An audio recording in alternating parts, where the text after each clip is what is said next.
today we're setting up our April planting calendar. I use the astrological signs as well as the moon phases to track when I should plant things and when not and what to plant. But before we begin with that, we recently hit 700 subscribers as well as 3,000 watch hours, and I wanted to say a big thank you to everyone who has watched the videos, liked, commented, shared, and subscribed. We really appreciate it. I also wanted to say a big thank you to Saving with the Senior for their donation through Buy Me a Coffee. We really appreciate that. Y'all be sure and go check out her channel. She's also into plants. So back to the calendar, we set this page up in our April monthly bullet journal or planner, and I use this page to do all of my garden planting. So if I only had one thing to track with this, I would track based on the moon phases.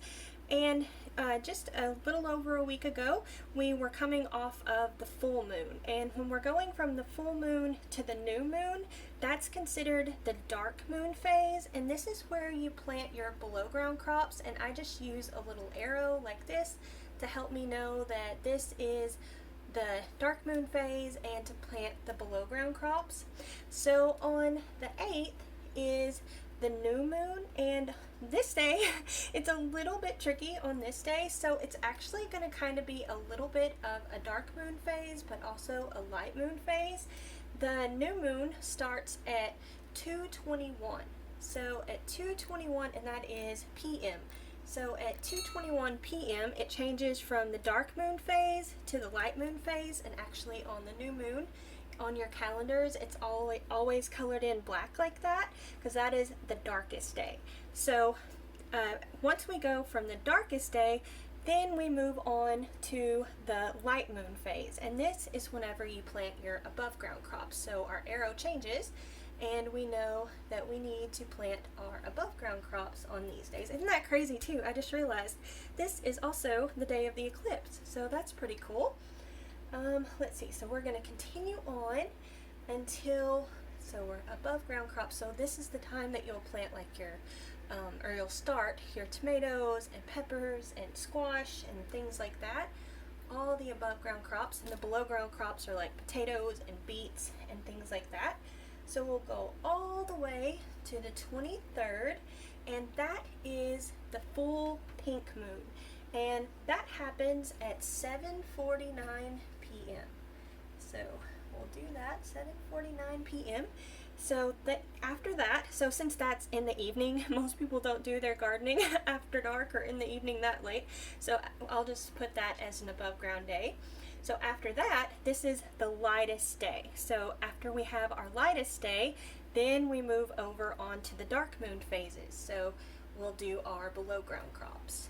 So this is a good time to harvest and plant and like do your transplants and direct sowing. All of that is best to do on these certain days. Okay, so if I had only one, it would be the moon phases. And also, as we go through this, there's also going to be killing days. I would also caution against planting on those, but we will get to that in a little bit. So the next bit that we use to track all of this is the astrological signs. So we are going to start off the month with a fertile day, or this is also like a so-so day, so it's kind of neither good nor bad. It's just okay, an okay day to plant, and the sign with that is Capricorn, the knees. And then the 3rd and the 4th are also the same. They're fertile, and that is Aquarius, the legs. Okay, and then the 5th and the 6th are very fertile days. So this is like the best of the best days to plant. And the sign associated with that is Pisces, the feet. And then the 7th and the 8th are killing days. So on these days, I super caution against planting anything these days. I try and get as much weeding done as possible. I know April especially is a big month for weeds, so we usually have a lot of rain, and because of all the rain we have a lot of weeds, but I try and get as much done on these days. I generally have to also weed on other days too, but in a perfect world you could get it all done on this day. And the astrological sign with this is Aries, the head.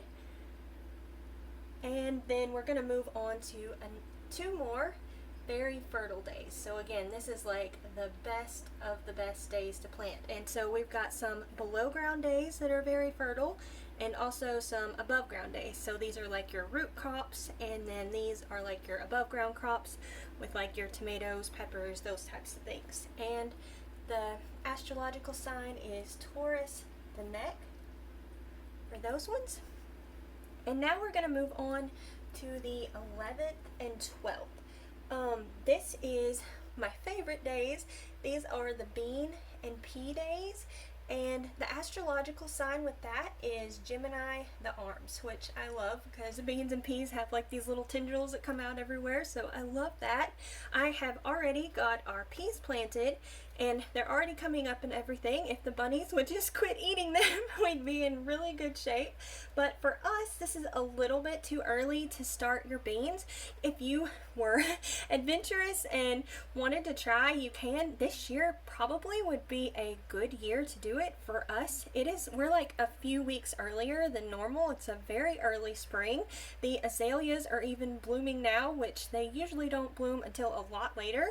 So everything seems to be waking up and blooming a lot, or at least about probably 2 weeks earlier than usual. So you might could get away with it this year with planting early crops.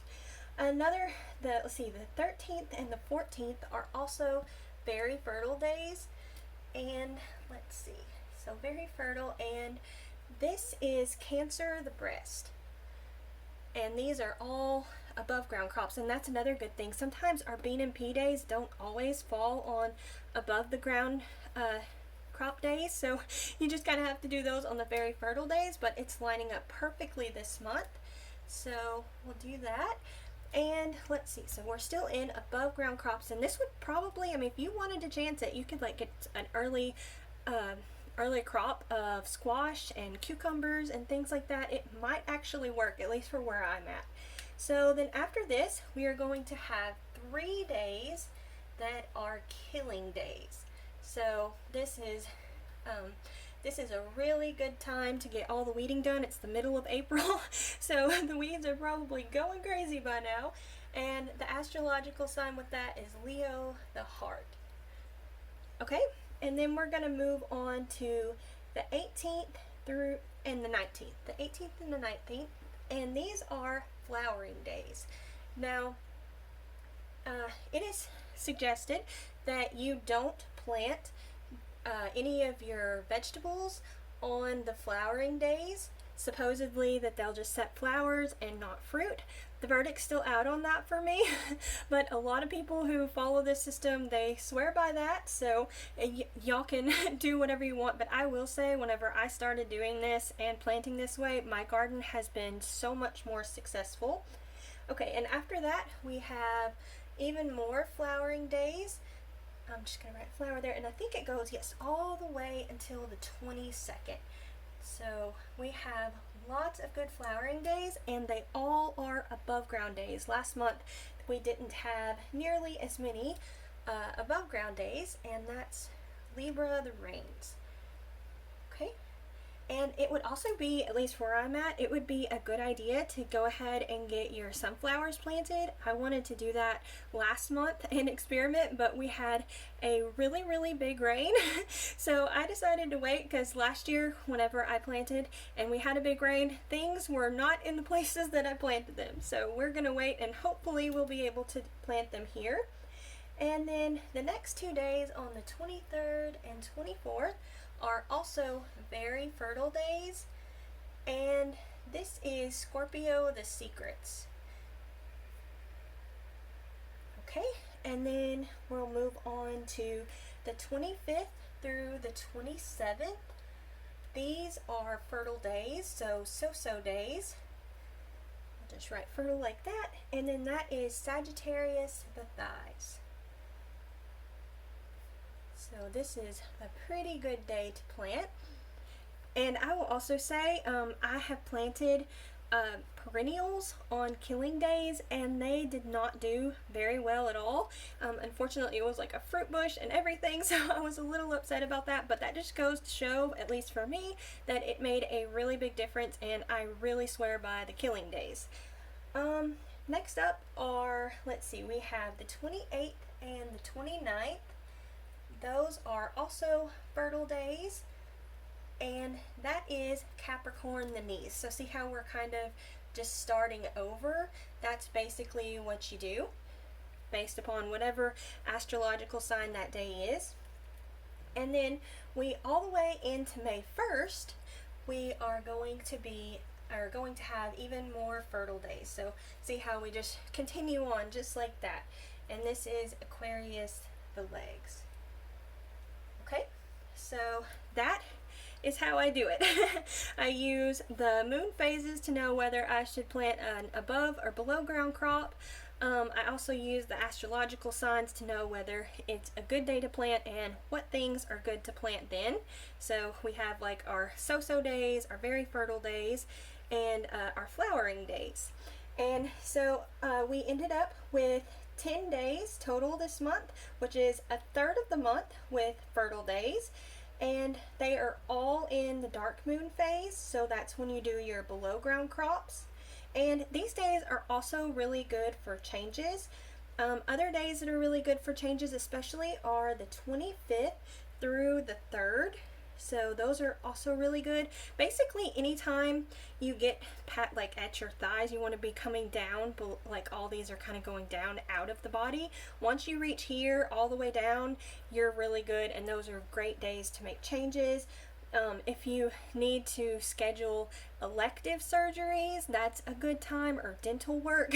We have experienced that with dental work, and it really does make a big difference. We had issues whenever we did it, whenever it was not going out of the body, so I'm kind of the same way with that too. It really makes a big difference. Now, of course, if you have an emergency, you would always do that then, but if you have the option of an elective surgery or anything like dental work or something, if you have an option for that, I would definitely suggest to try and do that.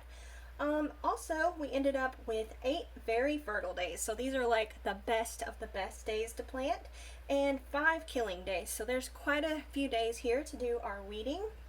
Another thing is, if you need to put down gravel or lay stepping stones or put in fence posts, those are also really good to do in the light moon phase, so these above ground planting days. That helps everything not to sink into the ground. So if you put it in during the dark moon phase, those things like really sink into the ground a whole lot faster. It's really insane. I've tested this and it really, really does make a big difference. And another thing I've done is I make me little cheat sheets for the month that I need, like little things that I need to remember.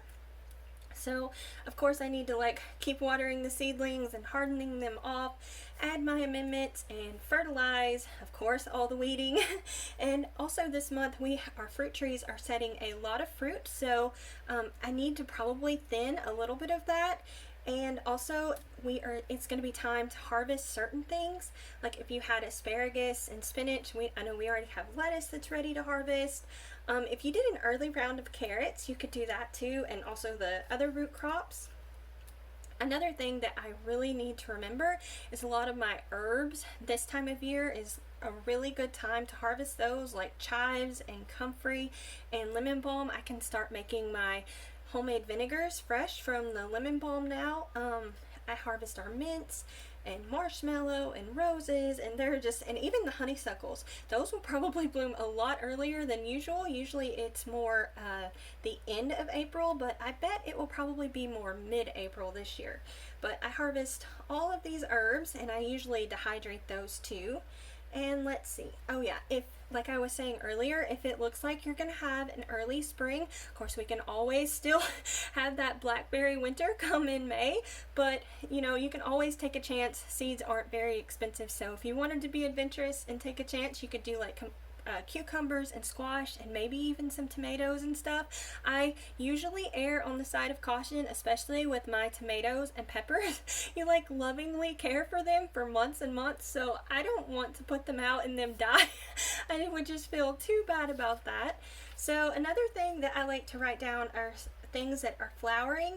Some things that flower around here are the really old varieties of the irises, pansies, azaleas, and the wisteria, but actually the wisteria was early. Usually this happens in early April, and this actually happened about, I don't know, somewhere between mid and late March.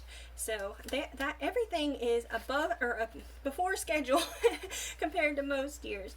But anyways, that is basically my plan. Of course, like I said, you gotta do all the weeding and stuff like that, and this is my plan for starting anything. And I thank y'all all so much for spending some time with me today. Don't forget to like, comment, and subscribe. Y'all take care, and we'll see you next time.